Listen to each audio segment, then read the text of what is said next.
Hi, this is Pat Kelly. Okay, in this problem, they give us a function and they talk about spinning it around, in this case, the y-axis.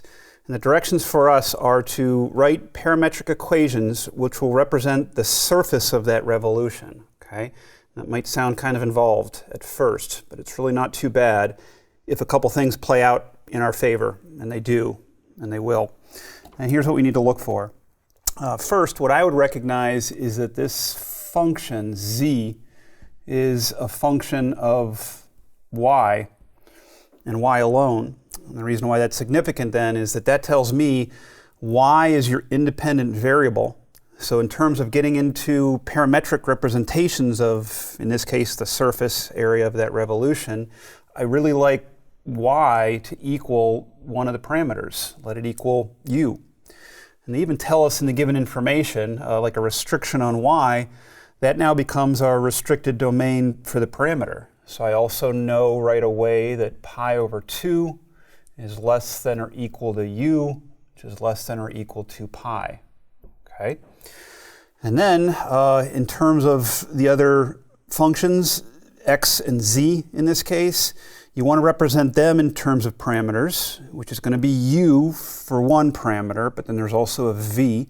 Those come into play though, both the functions themselves and the way that you use the v parameter with the formulas that we learned in this lesson. Okay, and so the formulas are that z is going to equal f of u times cosine of v, and x is going to equal f of u times sine of v. You can see that our parameter v is coming into play. It's from a formula.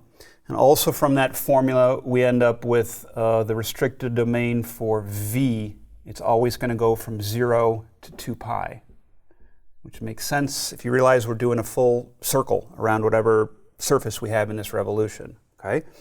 All right, so let me come down here then, and let's get a better handle on each of the functions. Y of u is just equal to u.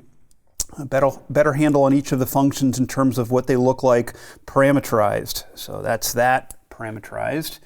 And z of u v is going to equal, and I'm looking at this formula, f of u, I just go ahead and put a u in here for y. So I get cosine squared of u times the cosine of v that's there from the formula. And then finally x of u v equals, here's my formula, f of u again, I'm putting a u in there, so I get cosine squared of u, cosine squared of u times the sine of v. So those three functions are my parametric equations. And you do want to specify those restricted domains as well, though. So pi over 2 less than or equal to u, less than or equal to pi. And then also our v, which was 0 through 2 pi. All right? And that's it. That's our answer. Okay? Hope that helped. Try some on your own.